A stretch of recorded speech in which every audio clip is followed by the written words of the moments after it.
Fala galera, hoje estamos aqui no Nação Clube com duas personalidades que eu lutei muito para estar aqui hoje, o Eliseu e a Maria. Mas antes de tudo eu vou deixar que eles se apresentem, digam um pouquinho da vida deles, um pouquinho da história de cada um. Vamos começar pelas damas, né? Por favor. Diga, Maria, conta um pouquinho sua história. E aí, galera, sou a Maria, tenho 35 anos, sou casada, tenho uma filha, formada em Educação Física há aproximadamente 9 anos. Faço CrossFit há pouco mais de 12 anos também.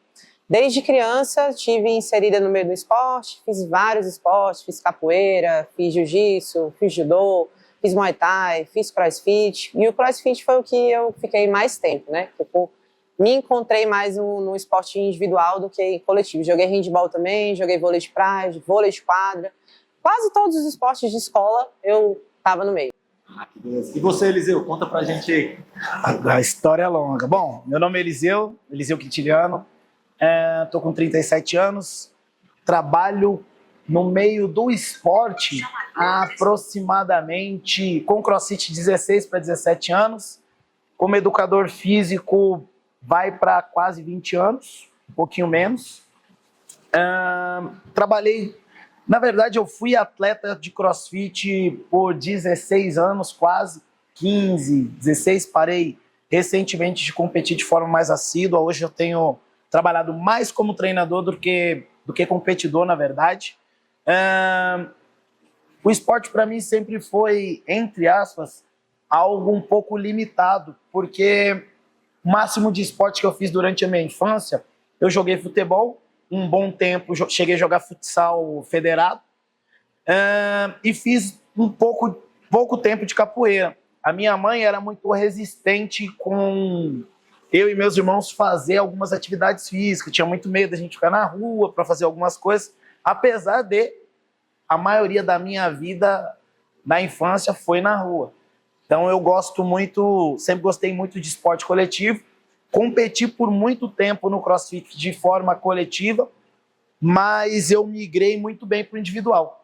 E foi nesse meio termo que eu fui conhecendo mais ainda sobre outros esportes, trabalhando só com preparação física para todos eles. Hoje eu treino jiu-jitsu, faço a minha preparação e a preparação de alguns outros atletas através do CrossFit. Inclusive, eu treino essa senhora a qual vocês veem agora. Bem, aqui hoje a gente está no Nação, né? Um ambiente que quem não conhece precisa vir conhecer, né? Muito acolhedor. Vocês são profissionais daqui. Aí eu quero fazer uma pergunta para Maria. O ambiente influencia diretamente na performance de um atleta?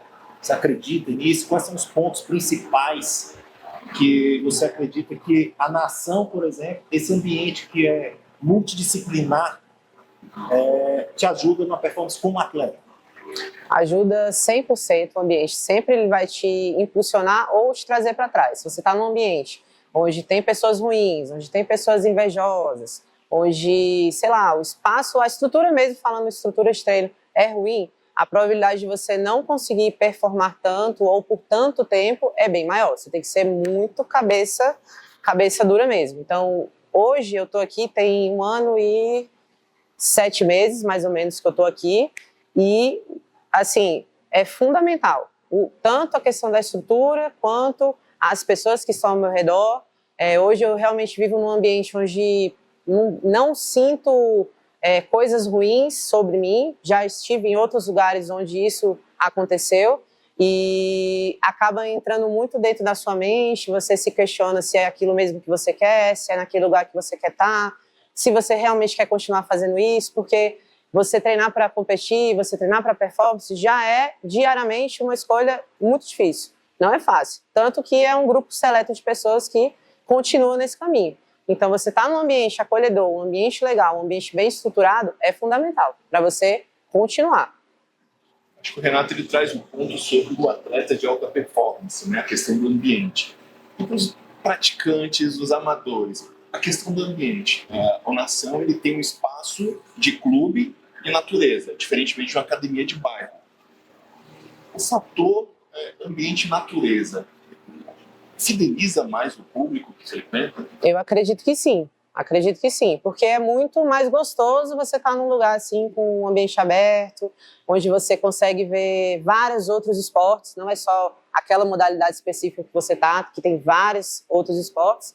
Então influencia sim, é muito mais gostoso você fazer algo num lugar legal do que você estar ali fechado, que é a maioria dos lugares são assim, né? É um galpão, é um sótão, é uma sala fechada, então isso aqui ajuda muito mais, com certeza. Eliseu, hoje aqui você falou que do CrossFit, do Jiu-Jitsu que você pratica, a gente tem aqui também a questão do beach tênis, do futevôlei, do futebol. Me fala um pouco qual que é, na sua visão, na sua concepção, qual que é o erro mais comum de uma pessoa que quer o resultado muito rápido no esporte? O que você acha, cara, esse erro aqui é o que as pessoas cometem, deveriam tomar esse cuidado? Bom, a pergunta já começa a resposta começa já na pergunta, né? Pergunta capciosa, Exatamente. Né? O erro é querer conquistar qualquer coisa de forma rápida. Tem um ditado popular que diz que tudo que cresce rápido demais vira monstro, né? E é um fato. Não existe nenhum prédio feito sem uma boa estrutura, sem um alicerce. Nenhuma árvore fica do tamanho que ficou de um dia para o outro. Tudo demora um processo. Eu acho que o maior erro das pessoas é não entender que tudo demanda de um processo.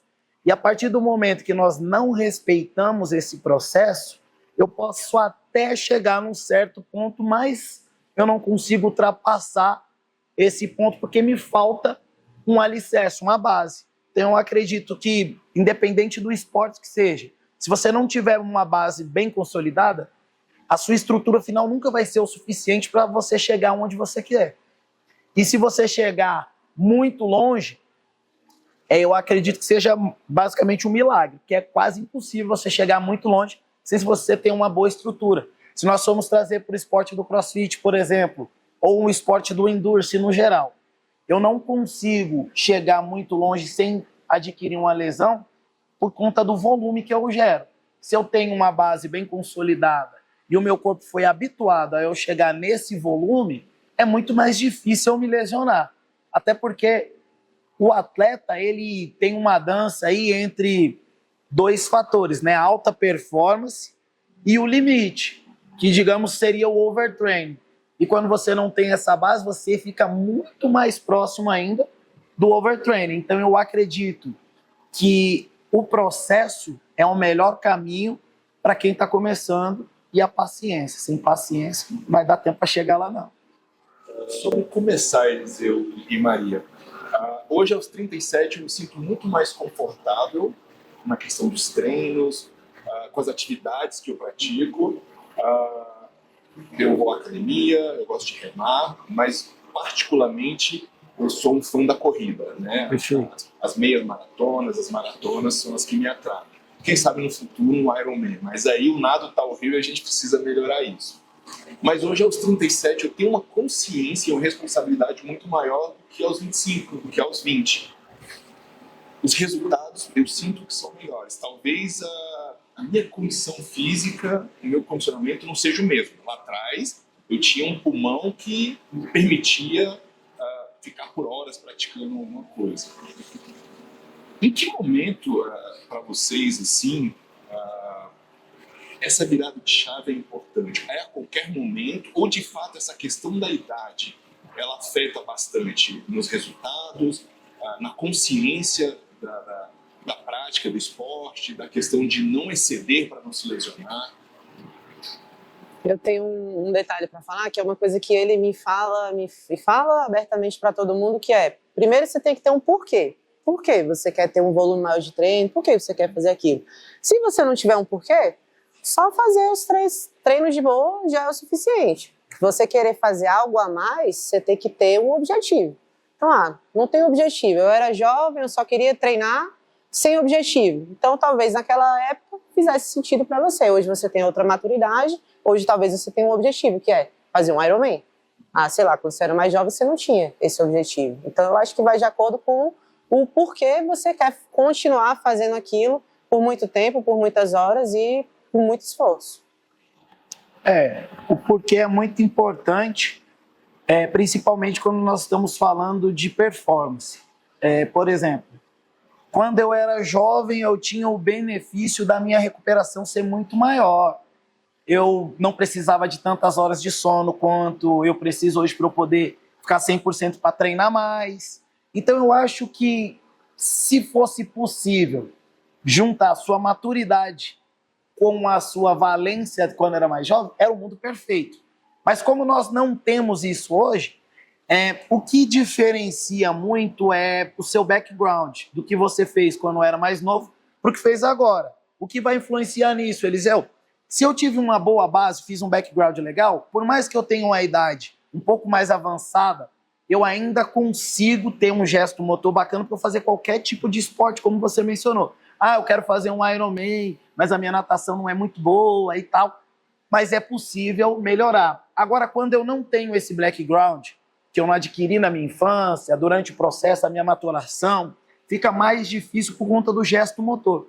Então você vai ter um pouco mais de dificuldade para aprender os movimentos e melhorar o que você já aprendeu do que um cara muito mais novo. Mas em relação a isso interferir ao começo de qualquer pessoa em qualquer tipo de atividade, é como a Maria falou, basta só o porquê. Por que você quer fazer isso? Qual é o motivo para você fazer isso? Se o seu porquê for muito bom, você consegue fazer qualquer coisa, independente se você tenha background ou não.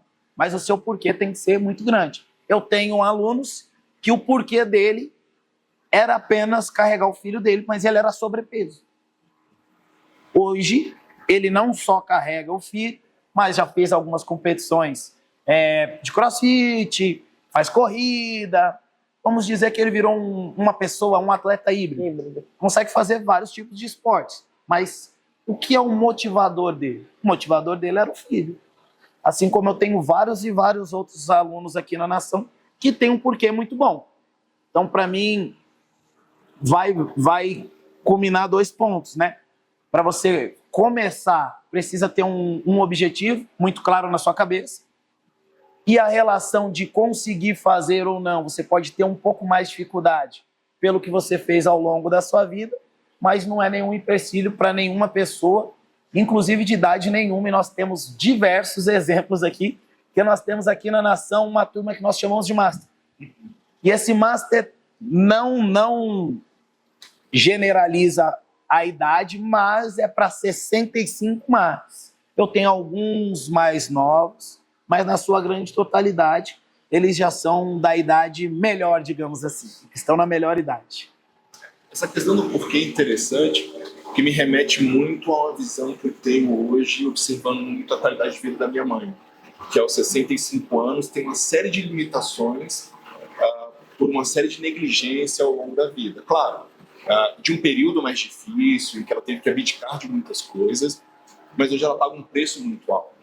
Né? Como, por exemplo, subir um lance de escada, caminhar, às vezes é difícil para ela.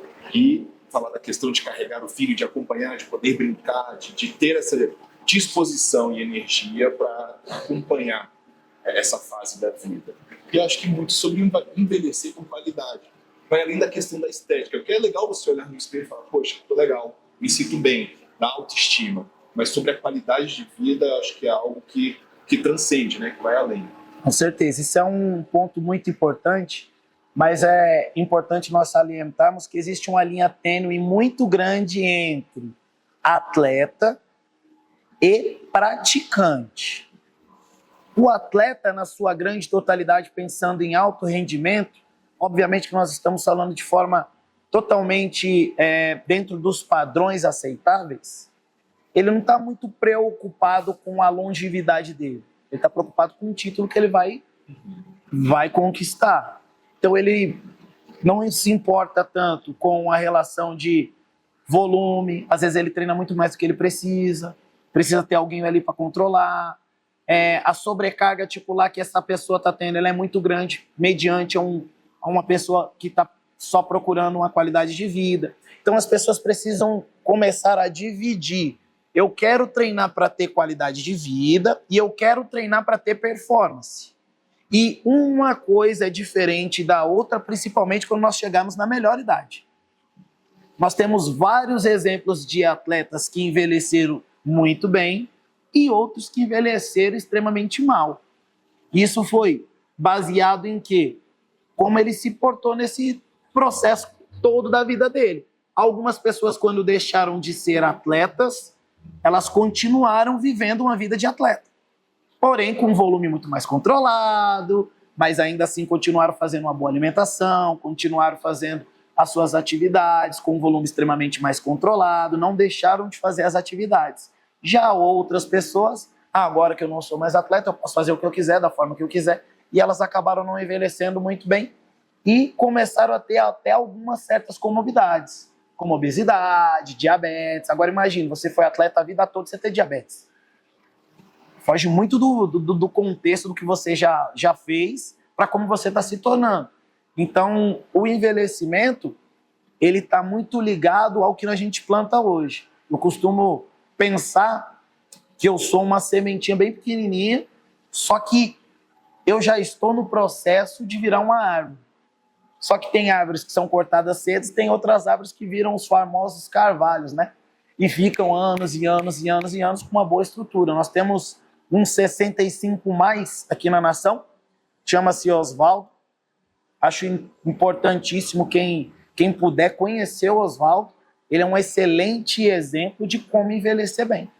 Eu tenho os meus alunos, como eu havia mencionado, da melhor idade, e ele tem essa mesma idade que esses alunos. Mas, na sua grande totalidade, quando você olha para ele, você nunca vai dizer que ele está na mesma idade dessas pessoas que trabalham com a gente. Não que eles tenham envelhecido mal, mas comparado ao Oswaldo, o Oswaldo é totalmente fora da curva. O Oswaldo tem 65 anos e, ele faz movimento pendurado no argola, ele se dependura no argola. Os movimentos mais complexos que existem são feitos pelo peso corpóreo. E ele consegue fazer basicamente tudo com 65 mais. Porque, na verdade, se eu não me engano, ele está com 69, está batendo 70. Corre aí, faz todas as atividades, não tem comorbidade nenhuma. Ele envelheceu muito bem. E aí nossos alunos falam, quero envelhecer igual o Oswaldo. Seria um pouco tendencioso eu dizer que vai, né? Mas ele é um bom exemplo para isso. Então eu acredito que o envelhecimento está muito ligado a esses pontos mencionados. Você até trazer com a realidade que a gente vive dentro do escritório, né? Essa questão de base, às vezes a gente está um pouco mais de empresário. Às vezes o empresário procura a gente. Eu preciso de uma assessoria jurídica. Aí às vezes a gente conversa, eu acho que ele ainda não está no momento, acho que ele precisa ter um pouco mais de robustez, entender. Às vezes a gente quer buscar alta performance antes de... Tem performance. antes de ter condições de ter a performance básica, perfeito, né? De tudo isso. Então, acho que, igual você colocou, a Maria também, a base ajuda muito, né? Eu acho que, a gente está falando aqui de esporte, mas eu acho que para toda uma cadeia, né? Sim. Até mesmo, muitas vezes, a gente está conversando, por que vocês também já têm sido pego em situações semelhantes, eu falo assim, não, essa pessoa não tem uma estrutura familiar, não tem uma base familiar, tudo vai ali. É uma construção, né, de tudo que vai se montando, né, nesse contexto. Mas tudo isso que vocês colocaram, Maria, tem um detalhe que eu queria... Essa dúvida é minha. Como é que a gente começa a entender a diferença de esforço para excesso? Porque, somente você como atleta, você tem que...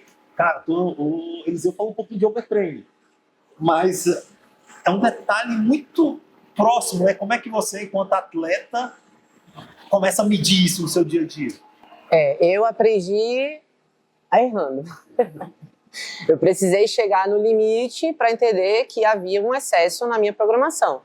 E é muito ruim quando você chega no limite, porque você tem que, literalmente, parar de treinar, porque o seu corpo não está mais aguentando, a sua mente já está esgotada, seus tendões, suas articulações, você começa a ficar doente. Então, assim, é muito subjetivo você falar o que vai levar aquilo ali. Mas o básico é excesso mesmo de treino com uma má recuperação. Isso entra em questão alimentação, suplementação, o sono, se você faz ou não um trabalho de fisioterapia, de massagem, alguma coisa profilática, entendeu? Então, se você tiver com tudo isso alinhado, estou dormindo bem, estou respeitando o que está prescrito no meu treino, estou respeitando o meu corpo, como já aconteceu várias vezes, de estar lá. Eu sou muito Caxias nas coisas, se mandar pular da ponte, eu vou perguntar, de lado, de frente ou de costas? Então, assim, mas sempre que eu chego perto de me realmente estar ali no limite, eu falo com ele, ó, cara, hoje eu não tô me sentindo bem. Ele fala, não treina, não vai descansar, respeita o corpo. Então, hoje, por já ter chegado no limite do excesso, eu consigo respeitar melhor o meu corpo. O corpo dá sinais, gente. O corpo, ele dá sinais claros. Você fica doente, você fica irritado, cabelo, você fica abusado até da comida, você olha para a planilha de treino, você já não quer fazer, o ambiente, você já tá assim, ai meu Deus, de novo. Então, tudo isso, o mental, o físico e o profilático tem que estar alinhado para você conseguir distinguir o excesso do ideal. Eliseu, você que competiu por muito tempo, aí a Maria falou aqui sobre a cabeça, tem que estar muito bem alinhado, o mental. E quando você é atleta, a motivação tem hora que acaba. A Maria falou, cara, tô cansado, não quero. Acabou a motivação. Para onde você, como atleta, para onde você vai para no outro dia você levantar? Qual que é o mecanismo que um atleta pode utilizar para isso? É simples. O atleta, ele não tem que ser pautado em motivação, ele tem que ser pautado no objetivo dele. Se ele tem um objetivo, não interessa se está chovendo, não interessa se ele quer treinar, não interessa se ele tem algum problema. Nada interessa para um atleta além do objetivo dele. Enquanto ele não alcança o que ele deseja, ele não precisa ser motivado para isso. O desejo é maior do que a motivação. A vontade de estar onde ele se programou, ou ele deslumbra estar, é maior do que qualquer motivação. Atleta, na sua grande totalidade, ele não é motivado dia nenhum. Ele é disciplinado todo dia. Se um atleta depender da motivação dele, ele vai durar, geralmente, digamos aí, que eu posso estar um pouquinho errado em relação a esse número, mas dizem que a paixão dura 6 meses. É a motivação do atleta para alguma coisa. Ele consegue ficar lá 6 meses pensando nisso, só que se o porquê dele, novamente, não for muito forte, ele vai desistir, não vai voltar mais. Eu quero muito. Vamos colocar 2 competições que talvez sejam uma das mais importantes para os atletas nacionais hoje, que é competir um campeonato que nós chamamos de TCB, que é o Torneio CrossFit Brasil, e uma outra competição que nós chamamos de Copa Sul, que é um qualificatório para, digamos, para a nossa Copa do Mundo, que é o CrossFit Games. Quem faz programação de treino, ou, no caso, quem é atleta e deseja chegar numa competição desse porte, digamos assim, ela tem que estar disposta a abrir mão de muita coisa. Muita coisa mesmo. Então, ela vai abrir mão, basicamente, da vida social dela, ela vai abrir mão, muitas vezes, não só da vida social, mas ela vai abrir mão do tempo que ela poderia ter de qualidade com o namorado, com a família, com sei lá quem seja. Ela vai ter que se abdicar das vontades dela. Às vezes ela não quer vir treinar, mas ela quer chegar num desses torneios, então ela vai vir sem treinar. Ela vai olhar na planilha e ver um volume muito alto, e mesmo estando bem cansada, ela sabe que ela precisa fazer aquilo, porque às vezes é o calcanhar de Aquiles dela. Mas ela vai ter que vir treinar. Então eu acredito muito que a motivação não é um grande pilar para te levar para qualquer nenhum. Obviamente que você precisa estar motivado a fazer o que você quer, ou chegar onde você deseja, mas ela não é o principal combustível. Eu acredito que a disciplina é o melhor combustível que você possa ter. A disciplina e o objetivo. Quem não tem a disciplina para pagar o preço, para chegar onde quer, não merece chegar onde sonha. É simples assim. Ares dá corte, né? Eu acho assim, a questão da disciplina, acho que talvez o nome motivação, talvez a gente tenha que mudar o porquê, né? A nossa conversa anterior, né? Não é a motivação, é o porquê, né? E quando você fala de disciplina, eu começo a voltar um pouco. Começou a passar algumas coisas na minha cabeça. De quando... Ricardo já deve ter ouvido essa história algumas vezes. Quando eu fui montar o escritório, eu trabalhava na multinacional, saí, sentado no sofá de casa, meu pai. Eu falei, não, vou para o escritório. Meu pai, você tem certeza que é isso? Tá? Eu falei, não, pai, tem certeza que eu não quero. O que eu quero, deixa na mão de Deus. Deus está fazendo a coisa certinho, mas o que eu não quero, eu tenho certeza. E casei com Cíntia. Aí Cíntia trabalhava lá no plano, setor bancário. Aluguei uma sala no setor comercial sul. Era só eu. Eu saía todo dia e deixava a Cíntia no serviço, ia para o escritório, para a sala. Falava, meu Deus, eu tenho que vir aqui todo dia. Eu vinha todo dia, todo dia. Não tinha um cliente, nenhuma. Eu falei, cara, mas eu tenho que vir para cá todo dia. Porque a única chance de dar certo é eu estar aqui. Porque vai que chega algum cliente, eu vou estar aqui. Eu pensava, algumas pessoas falavam assim, cara, mas fica em casa, se alguém te ligar, você vai lá. Eu pensava, não, eu tenho que estar ali vivendo aquilo. Vivendo, estudando. Teve épocas que eu assisti inúmeras séries, sabe? Netflix, HBO, já não... Se você perguntasse pra mim de séries, eu sabia tudo. Porque eu já tinha estudado tanto. Falei, cara, mas eu tenho que... Eu acho que é meu overtraining, sabe? Acho que eu cheguei no meu overtraining, agora deixa eu relaxar. Aí eu trabalhava. Era disciplina. E até hoje eu me lembro da primeira cliente. Chegava lá, e aí o pessoal, no tempo dessa, mas essa cliente, você fica cuidando dessa cliente. Cara, essa era a cliente que os honorários dela eram R$1.000. Era o que pagava aluguel, sabe? Todo mês eu tava contando com aquele honorário, era um divórcio. Eu falei, não, esse divórcio, e eu cuidava. Mas é a questão da disciplina, né? De estar lá todo dia. Às vezes a gente pensa a disciplina só de um lado, né? Mas tem todo um contexto do outro, né? Aí eu volto a pergunta para Maria sobre performance. Tem como a gente ter performance sem ter uma rotina?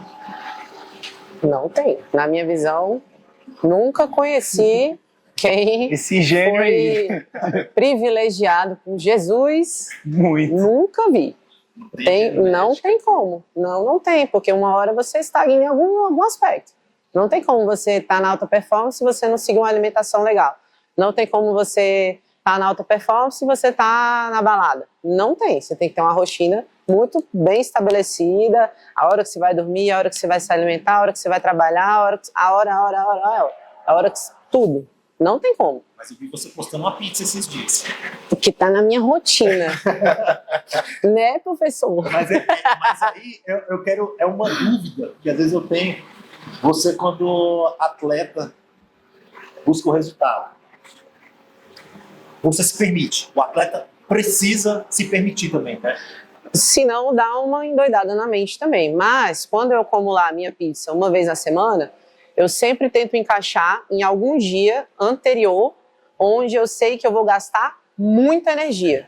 Então é mais mesmo. uma forma de estratégia de ter um pouco de caloria a mais e comer uma coisa gostosa também, né? Porque também você ficar assim, só naquele cardápio lá, já tem estudos que comprovam que aquilo em algum momento vai te deixar desmotivado a continuar a fazer a rotina da dieta.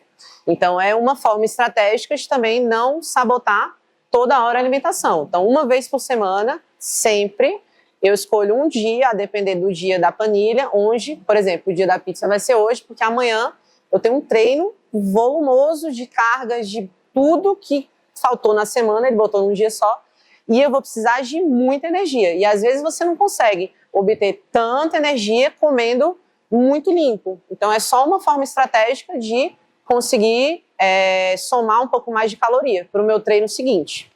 Ou se eu estou no meio da competição você gasta muito, muita energia, também consegue colocar estrategicamente esses alimentos que têm mais caloria. Dentro dessa questão da disciplina, você mencionou que você pratica esportes desde pequeno. Quando você entendeu, quando você teve assim, a noção de que você era um atleta de alto rendimento, que você precisava mudar o seu estilo de vida ou adaptar o seu estilo de vida para viver o alto rendimento? Cara, eu acho que eu fui um pouco diferente nesse meio do caminho, porque eu, Maria, sou uma pessoa que gosto muito de rotina, de tarefa. Então, mesmo quando eu não era alta performance, eu sempre gostei de ter as coisas amarradinhas, de fazer da melhor forma, de ser muito técnica em tudo que eu faço, de querer fazer tudo 100% perfeito. Então, até para você fazer um treino de musculação e você ter um corpo legal, você tem que estar alinhado com a sua alimentação. Então, não tive, assim, algo específico. Eu sempre fui assim. Eu acho que isso vem desde que eu sou criança. Eu me lembro da forma como eu brincava. Eu sempre fui uma criança muito organizada. Pra vocês terem noção, as minhas brincadeiras... Meu irmão é 9 anos mais velho, então não tinha esse negócio de brincar com meu irmão. Hoje a gente é muito parceiro, mas na época não. Ele já tinha outra vida. Então, minhas brincadeiras, eu sempre fui muito ciumenta com as minhas coisas e eu gostava de montar e desmontar, arrumar e desarrumar. Morria de ciúmes de brincar com outras crianças, porque eu sabia que ia ficar as bonecas com os cabelos desgrenhados, as minhas Barbies, as minhas bonecas sempre eram perfeitas, parecia que tinham acabado de sair da caixa. Então, eu acho que eu cresci sendo uma pessoa assim, com rotina, com organização. Eu não sofri esse processo. Então, a partir do primeiro momento que eu quis melhorar musculação, foi meu primeiro esporte mesmo. Assim, com 13 anos eu comecei. Quando eu comecei a entender que para eu melhorar, para eu ficar mais bonita, eu precisava comer ovo, na época era ovo, batata doce e whey. Ovo, batata doce e whey. Ovo, batata doce e whey. Até o dia que eu... beleza, agora não precisa ser batata doce, pode ser outro, batata inglesa. Beleza, ovo, batata inglesa e whey. E fui assim, sempre foi assim. Uau, dá pra fazer corte pra tríade, né? E se você também é ovo, batata doce, nós temos esse suplemento. Usa o meu cupom, Maria10. E você vai botar o shape também. Eliseu, a gente falou de motivação, eu vou usar um pouquinho, não chega a ser um sinônimo, mas aquele paralelo de inspiração. Hoje, por tudo que a gente já conversou aqui, existe a motivação, tem a inspiração, mas o que é primordial é disciplina e repetição, né? Você que prepara o treino da Maria, por exemplo, o que a gente tem que fazer no dia que, cara, não tô a fim de treinar? Como é que você trabalha com isso para motivar o atleta que precisa? Olha, porque isso acontece, né? Bastante com as outras pessoas. Com os meus atletas eu nunca tive esse problema. Não é só porque ela tá aqui, mas eu treino outras pessoas, mas inclusive nós temos uma atleta nossa que acabou de classificar para esse campeonato que eu falei para você, que é um dos mais importantes para nós como competidor de CrossFit, que é o TCB, que é a Dani. Queria muito que ela estivesse aqui também para vocês poderem entender ainda mais como é que funciona, que ela é a parceira de treino da Maria. A única coisa que eu tenho que fazer, por exemplo, com elas duas, sendo que eu tenho vários outros atletas muito disciplinados. Graças a Deus eu consegui pegar bons atletas, apesar de não querer treinar atleta nenhum. O meu objetivo nunca foi treinar atletas de alta performance. Meu objetivo era treinar atletas de alta performance do dia a dia. Então eu queria treinar a Dona Maria, seu Paulo, Dona Inácia, a vozinha que tá chegando, o descoordenado que ninguém queria treinar, os atletas que são, ou as pessoas que, no geral, têm algum tipo de lesão. Essa era a minha galera. Eu gosto disso aí.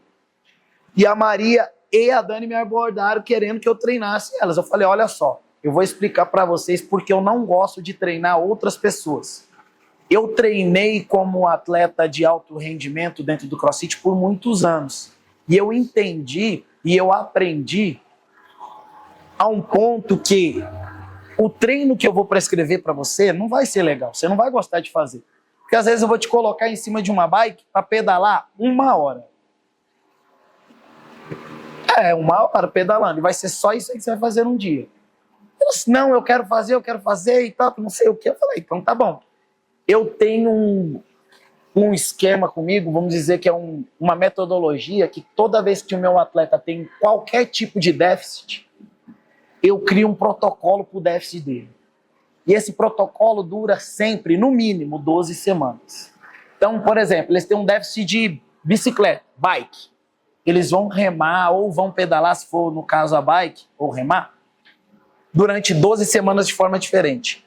Só que no caso dos meus atletas, se eu colocar eles para remar por 12 semanas ou pedalar por 12 semanas, eles vão pedalar e vão remar, mesmo eles não querendo remar, sem eu precisar fazer ou falar nada. A única coisa que eu faço, eu tenho alguns atletas. Eu faço a planilha para eles, por exemplo, de bike de remo de forma individual. E eles têm a consciência que para eu fazer uma planilha para eles individual, eu demorei muitas horas, sendo que todos eles conhecem minha rotina. Eles sabem que eu não tenho muito tempo, digamos assim. Tem dia que eu durmo 2 horas. E eles têm toda essa consciência. Então eles acabam fazendo o trabalho, a motivação deles é saber, pô, o cara nem dormiu e fez minha planilha, eu vou fazer. Então a única coisa que eu tenho que fazer é falar, galera, esse aqui é o treino, fulano, Bertano, Ciclano, tá aqui a planilha de vocês individual, ó, vou mandar aqui, cada um tem a sua, cada um tem um tempo diferente, cada um vai fazer assim, cada um vai fazer assado, beleza? Beleza, todo mundo faz. Então, eu não precisei motivar nenhum dos meus atletas a fazer alguma coisa, mas se por um acaso eu precisasse, a primeira coisa que eu ia lembrar eles é o porquê ele está fazendo isso. Qual é o motivo que você me procurou para você fazer algo que você não está querendo fazer agora? Ah, eu me propus fazer isso porque eu quero chegar aqui. Você já chegou? Não, então você quer desistir do processo? Porque eu acredito muito que quem abre mão do sonho, nunca teve realmente dentro desse sonho. Era só um deslumbre. Ninguém esquece do sonho. Quando eu era criança, eu queria ter um fliperama. Quando você tem 50 anos, aparece um fliperama, você vai lá e compra porque era o seu sonho de infância. Então, se realmente você quer alguma coisa, cara, se você não for o seu próprio motivacional, não adianta. Eu não acho que as outras pessoas precisam de assistir um vídeo motivacional, precisam de um coach no geral para poder fazer você fazer alguma coisa. Eu acredito que tudo isso acaba só potencializando o que você quer. Mas se você não tiver a disciplina para fazer o que quer fazer, ou não ter a disciplina para pensar que precisa fazer para chegar, não vale a pena você continuar com esse sonho. Não é só um sonho. Isso não é o seu sonho.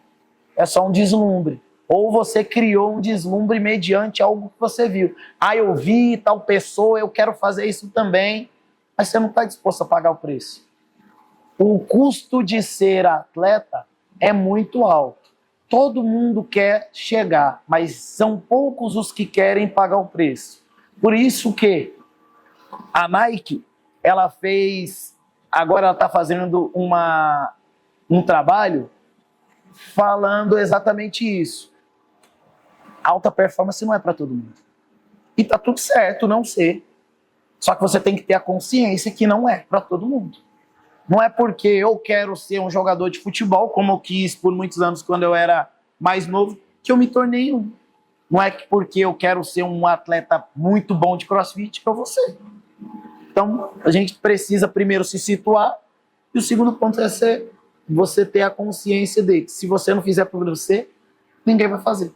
Não adianta eu te motivar, não adianta eu criar algo para você, não adianta eu pregar para você, receba agora a performance. Não vai acontecer, cara. Nem Cristo pode salvar quem não quer ser salvo. Cristo não pode salvar ninguém que não quer ser salvo. Aí eu, Eliseu, que não sou ninguém da fila do pão, vou fazer um atleta querer chegar onde ele não quer? Fica difícil.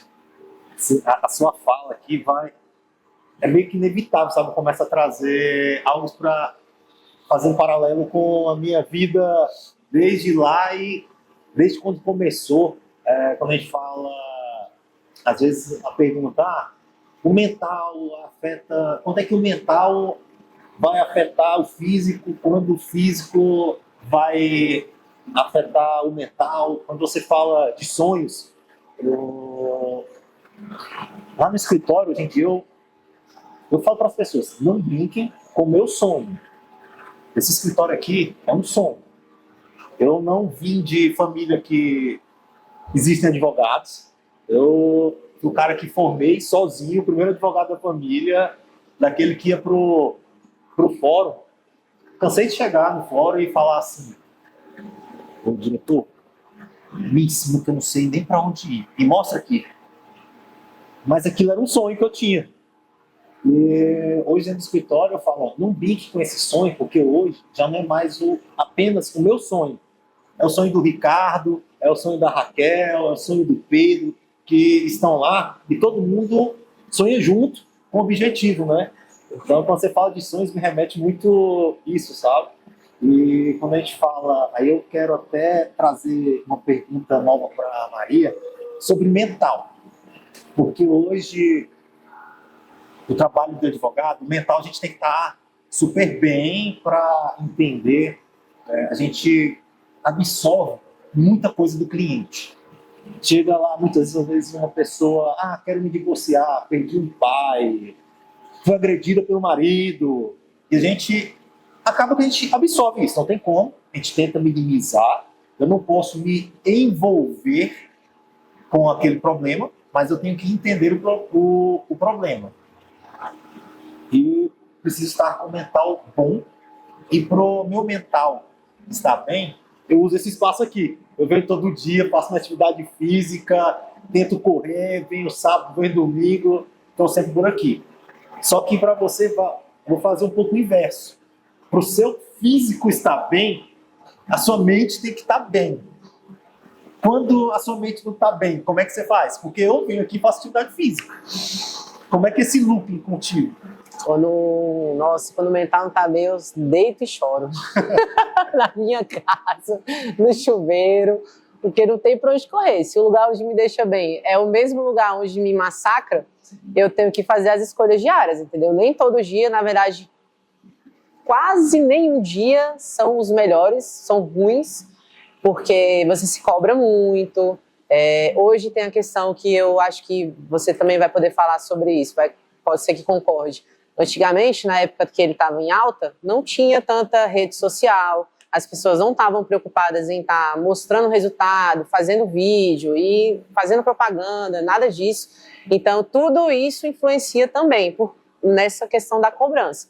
Porque, você está lá, você olha, entre aspas, um adversário seu, faz um vídeo perfeito, você sabe que aquilo ali, caralho, pra você chegar naquilo ali, você tem que fazer muito ainda. Então, todo dia que você abre o seu Instagram é um massacre mental. Porque você está vendo muitas pessoas fazendo melhor que você, coisas que você também precisa melhorar muito, e automaticamente você fica se denegrindo, assim, cara, não é para mim, é muito difícil, não vai dar tempo, será? Então, é muito difícil isso que eu falei. O lugar que o seu mental tem que estar bom é o mesmo que te destrói. E aí tudo gira em volta do porquê você ainda quer continuar fazendo aquilo. Então hoje, por exemplo, eu estou há 2 semanas de uma competição importante para mim, que eu estou desde o ano passado trabalhando para ela, e ano que vem tem a mais importante, que eu estou desde o ano passado treinando para que vem ano que vem.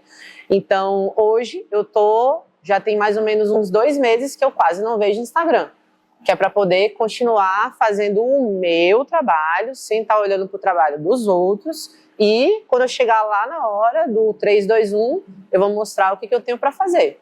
Então, o mental, ele tem que acompanhar o seu porquê, e no dia que não estiver ruim, vai lá embaixo do chuveiro, dá uma choradinha, meu marido dá uma choradinha, minha filha dá um abraço, e no outro dia, bora para a luta de novo. Não tem tempo para você ficar triste quando você tem um objetivo. Não dá tempo. A não ser que você chegue no limite da loucura e você, eu acho que eu preciso dar uma pausa, porque eu não estou mais aguentando. Graças a Deus eu ainda não cheguei nesse limite. Se Deus quiser, vou continuar isso aí. Um massacre, uma choradinha e um treino. Eliseu, você que é atleta, hoje mais está focado em capacitar as pessoas, ver os seus atletas, o esporte como um todo.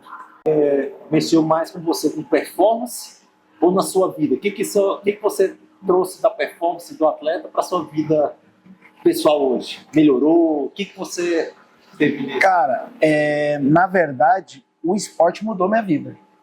Eu venho de uma família muito humilde. Eu sou de São Paulo, capital. Venho do extremo sul de São Paulo, de um bairro que chama-se Grajaú. Não venho de uma família de Poços.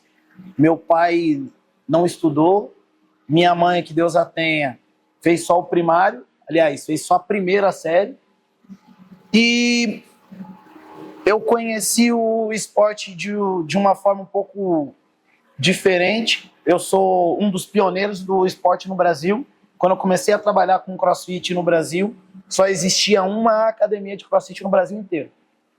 Então foi algo 100% no Brasil quando eu comecei embrionário. Ninguém sabia no que dar e se ia dar alguma coisa. E eu vi aquilo como uma oportunidade não de me tornar um atleta, mas de mudar minha vida em relação à minha vida financeira, poder ajudar minha família e tal. Eu nunca passei nenhum tipo de dificuldade morando com os meus pais. Passei sozinho, com os meus pais não. Nós nunca tivemos tudo o que queríamos, mas nunca nos faltou o básico. Por N motivos. Meus pais estavam plantando coisas para nós que hoje nós estamos colhendo nesse processo. Então, quando eu comecei no processo de trabalhar com isso, eu era estagiário na academia convencional, um colega estava fazendo uns negócios diferentes, só que esse cara conseguiu trabalhar com um monte de aluno junto no formato de personal. Eu falei, bicho, eu tenho que fazer isso aí. É isso aí que vai me fazer ganhar dinheiro. Então, quando eu vi pela primeira vez o CrossFit, eu não olhei pensando em ter algum tipo de performance. Eu comecei a pensar em performance sim, mas performance financeira. E eu perguntei para esse cara, ele me explicou mais ou menos o que era. Ele falou, cara, se você treinar, você tem muita chance de ser atleta. Eu vi que ele se interessou na minha performance e eu falei, ser atleta, claro, eu quero ser atleta. Você tá vendo o potencial em mim? Eu gostei muito, eu queria participar como atleta, claro. Mas, na verdade, eu tava vendo isso de forma financeira, podia mudar a minha vida. E, de fato, mudou. Esse esporte, eu sou extremamente grato a ele. Porque esse esporte me proporcionou viajar por vários lugares do mundo. Esse esporte me proporcionou trabalhar onde eu trabalho. Eu trabalho aqui na Nação tem 11 anos. Obviamente que eu não faço o que faço porque eu sou ou porque eu fui um bom atleta. Eu faço o que faço como faço porque eu estudei para isso. Mas o esporte abriu muitas portas para eu chegar onde eu estou.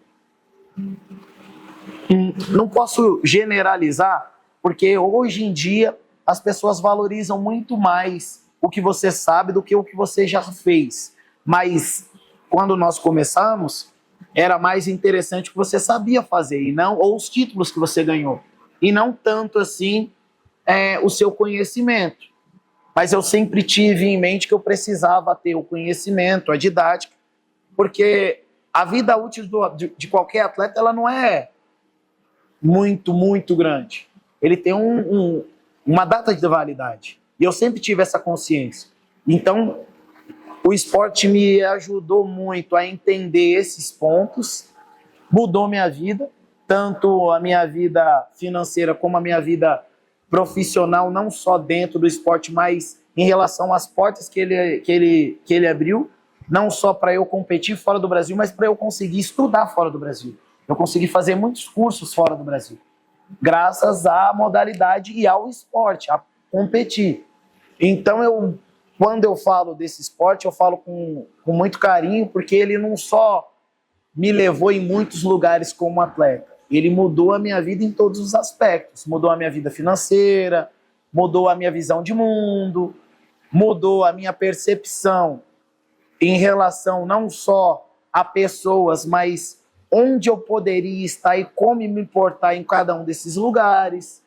Então, dentro desses 16 anos, basicamente, esse esporte que eu pratico e tenho o privilégio hoje de ensinar outras pessoas, abriu portas para mim de forma infinita. Eu poderia ficar muito tempo, mas muito tempo mesmo, falando sobre tudo, absolutamente tudo, que esse esporte abriu de portas para mim. Pô, a minha primeira viagem na vida de avião, eu tinha acho que 24 para 25 anos de idade, foi através desse esporte. Depois disso, viajei muito, perdi voo, e é uma longa história, muito boa, inclusive. Mas eu sou muito grato pela oportunidade que eu tive e soube abraçar quando, digamos, no dito popular, era tudo mato. Então eu sou um cara que eu posso dizer que esse esporte não só me ajudou em relação a me tornar um atleta melhor, mas ele abriu portas para mim em todos os aspectos. Sou extremamente grato ao esporte que eu pratico hoje. Chegou a comentar que você começou a praticar CrossFit quando apenas existia uma academia. Correto. Para cá, muitos anos passaram, o esporte evoluiu, mas ainda assim a gente vê um cenário onde o CrossFit ele é muito, de uma forma prepotente, ele é motivo de chacota entre os meios de treino, as academias, o treino funcional. Primeiramente, pelos movimentos, e de uma forma muito ignorante, eles se assemelham os movimentos a coisas desarticuladas, desembolsadas, e também pelo risco de lesão. Mas aí a gente vai entrar numa questão também da forma como é praticado, da questão dos exageros, né, da falta de acompanhamento e de bom senso também. E aí eu queria saber um pouquinho a opinião de vocês sobre esse cenário, entrar em polêmica, porque, né, a gente... Na verdade, não tem polêmica, não. É bem pelo contrário. Na verdade, então, é isso. O que traz a polêmica em si, na verdade, são os não praticantes, né? Porque os praticantes... Na verdade, é mais budget do que você imagina. Os rumores que começaram, que o CrossFit lesionava muito, não começou no Brasil. Foi fora do Brasil. Lá fora existe a modalidade CrossFit e tem uma outra organização que, para você poder dar aula, seria como se fosse a nossa faculdade, você precisa fazer um curso nessa organização. E nesse período houve um estudo científico, no momento eu não me lembro, mas qualquer coisa a gente vai deixar depois no corte desse vídeo, só acompanhar, para vocês acompanharem direitinho esse estudo, que esse cientista ele chegou a fazer alguns testes com diversos atletas e nesse apanhado que ele teve, ele conseguiu comprovar que o CrossFit não é tão lesivo quanto se imagina e, na verdade, ele é muito menos lesivo do que diversas outras modalidades, como futebol, basquete, tênis, golfe, corrida, dentre várias outras. Porém, essa instituição falou que para o cara publicar e eles poderem financiar, eles teriam que fazer o seguinte, que essa modalidade era muito interessante, muito bacana, era muito boa, mas o risco era muito alto. Tanto que a CrossFit processou essa empresa, a CrossFit ganhou o processo e a empresa e o cientista tiveram que fazer uma retratação sobre o que eles postaram. Então, em relação a isso lá fora, basicamente, digamos assim, foi resolvido. E no Brasil, as pessoas falam que o CrossFit é isso, que o CrossFit é aquilo. Eu acredito muito que nós criticamos o que nós não conhecemos. É muito mais fácil eu criticar do que eu enaltecer. E para um bom praticante ou para uma pessoa que trabalhe com a área, um profissional que trabalhe na área, que tenha um bom intelecto, digamos assim, seja uma pessoa muito bem definida no que faz, não existe uma briga. As pessoas brigam por algo que é extremamente irracional, porque elas brigam para ver qual modalidade é mais importante, em vez de brigar com quem está precisando de uma modalidade para mudar a vida. É muito mais fácil eu pescar num aquário do que eu pescar no mar lá fora. Só que as pessoas não entendem que o nosso mercado, o mercado fitness, não chega a 1% no mundo. Mas o de diabetes? Então é mais importante para mim ter um aluno treinando musculação, pilates, natação, golfe, caminhada, qualquer coisa, do que não tá fazendo nada. E eu nunca vou criticar um aluno meu que fala, Eliseu, eu não quero mais treinar crossfit, vou treinar musculação. Você monta meu treino? Com todo prazer. Eu não tenho esse ego de achar que a minha modalidade é a melhor. Mas eu tenho uma certeza, a minha modalidade salva vidas. Então, para mim, se alguém vai falar sobre, o crossfit é isso, o crossfit é aquilo, cara, para mim, isso é uma briga como eu sou cristão. Eu não defendo o cristianismo. Porque Jesus é a melhor. Cara, você acredita no que você quiser. Você acredita que Cristo existe? Não acredita? Eu vou te dar o meu parecer. Se você acreditar ou não, tá tudo certo. Um dia nós dois vamos chegar no final dos tempos, nós vamos sentar numa mesa, e aí você vai descobrir, talvez da pior forma, que ele existe. E se ele existe, existe um concorrente. E aí? Você está pronto para ir para onde? Para a mão de qual concorrência? Então é isso que eu penso em relação a essa briga, que eu diria até muito besta. Não deveria existir uma briga para ver o que é melhor. Deveria existir uma briga de quem salva mais vidas, no geral. E em relação a machucar ou não machucar, qualquer coisa machuca desde que você faça de forma, melhor dizendo, qualquer esporte ele é lesivo, partindo do princípio que você trabalhe com um profissional ruim, que você seja uma pessoa egocêntrica, porque às vezes o seu treinador, seja ele na musculação, no crossfit, ele fala, diminui a carga, ele vira as costas, você aumenta. O seu padrão de movimento não está legal, faça menos repetições, aí ele quer fazer mais. Então a maioria das lesões não acontecem única e exclusivamente pelo esporte, acontece mais pelo egocentrismo das pessoas e, obviamente, pela má gestão de profissionais dentro da área, assim como existe em qualquer outra área. O Eliseu colocou um negócio aqui, vários assuntos que eu corroboro muito com ele. Quando ele fala do cristianismo, esses dias, a família é muito católica. E acredita em Deus, acredita em Jesus Cristo e tal. Eu falei, cara, você acredita em Deus, você tem que acreditar com o outro lado. Não tem como você falar, eu não acredito na coisa ruim. Se você acredita em Cristo, você tem que acreditar do outro lado. Só existe o lado bom. Você tem que cuidar. Eu sempre uso isso no meu dia a dia. Eu me benzo, eu me proteja, porque eu sei que tá aí andando. E quando você falou sobre a parte financeira, eu volto a falar com o Ricardo. No mesmo almoço que a gente estava lá em casa, conversando, tinha uma prima também esse dia, e eu falei para ela, lá no escritório a gente não advoga por dinheiro. Quase me bateu, não foi? Quase me bateu. Eu falei, não advoga, tá aqui o Ricardo para falar. O dinheiro, ele sempre vai ser consequência. A gente fazer o trabalho direito, vai correr, fazer para lá, fazer para cá. A gente não defende o cliente a qualquer custo e a qualquer preço. O cliente hoje, não é que a gente escolhe o cliente, mas a gente já tem a condição de falar, cara, essa é a melhor defesa e a gente consegue fazer. Até porque existe dinheiro que não vale a pena ganhar, né? Tem dinheiro que... Aí é quando a gente fala de valor e preço.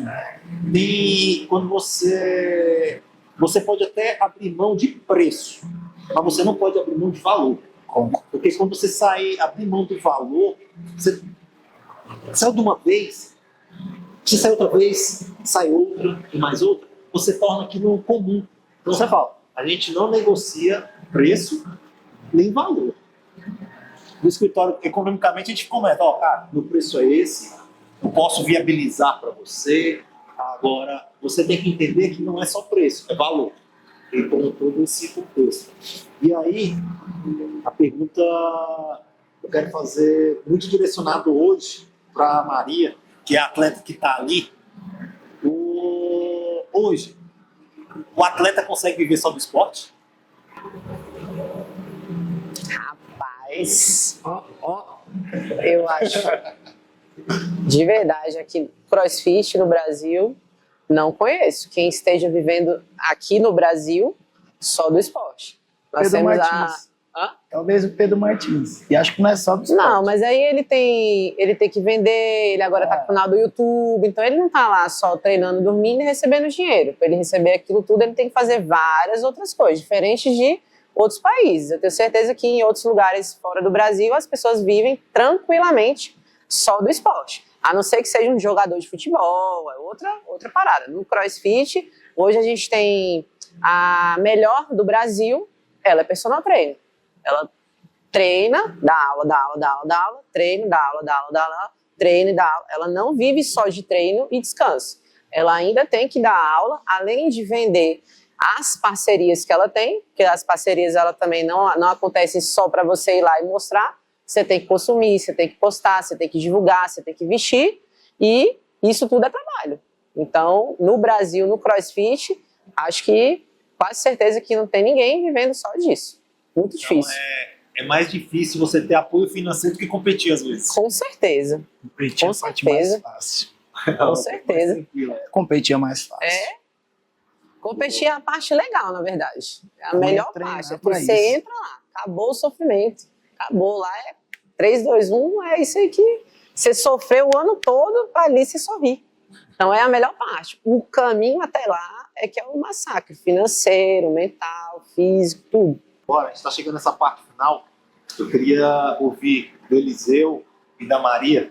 Se você pudesse passar uma mensagem para quem quer iniciar CrossFit, quer uma atividade física, que mensagem você dá para essa pessoa que está assistindo aqui o podcast? Fala, cara, nunca competi, nunca treinei e quero começar. O que você poderia dizer? Até um pouco meio clichê, mas respeitar o processo é importante. E eu acredito que quem está começando tem que entender o principal que é. Primeiro, você não precisa fazer isso por ninguém, para ninguém, além de você. Se você respeitar o processo, e não é o processo do esporte, o processo das pessoas, é o seu processo, é fato, não é só um achismo, você vai conseguir chegar onde você quiser, desde que você respeite o seu processo, o seu tempo, e o principal, tenha paciência. A paciência dentro de qualquer esporte é extremamente fundamental. Se você não tiver paciência no processo, não tem como chegar. Você, Maria, o que você fala pra gente? Para quem está começando, é exatamente isso que ele falou. Ter o máximo de paciência, de resiliência, porque é difícil, não é fácil, não é, porque você já sabe fazer, você já é forte. Não é fácil. Cada vez que você melhora, fica mais difícil, na verdade, porque vem outros desafios. Então, tenha paciência, tenha resiliência, procure um lugar de boa estrutura profissional. Hoje em dia está muito mais fácil de aprender tudo. Na época da gente, ninguém sabia ensinar nada. A gente fazia tudo na tora, tudo feio, tudo horrível. Hoje você tem milhares de pessoas capacitadas para te ensinar da melhor forma. Então procure um lugar onde tem uma parte profissional muito boa. E se você for seguir para o caminho da performance, você siga com um porquê. Porque se você não estiver no meio do caminho, com certeza você vai largar. No meio do caminho você vai desistir. E se você desistir, se você não quiser alta performance, também está tudo bem. Continua fazendo os treinos aí, se movimentando bem, porém com boa assessoria profissional. Eliseu, brigadão. Imagina, obrigado eu. Maria, prazer. Também. Sei que a agenda de vocês é bem complexa para estar aqui. Vocês fizeram toda a dinâmica, mas acho que vai ser um material bem legal para todo mundo consumir isso daí. Ricardo saiu lá, deixou um monte de coisa para fazer, mas eu falei, vamos comigo. O problema com o Ricardo na segunda-feira. É isso aí, galera. Hoje a gente encerra esse capítulo falando um pouquinho aí de CrossFit, de esporte, de educação física e nada mais que o dia a dia de todos nós.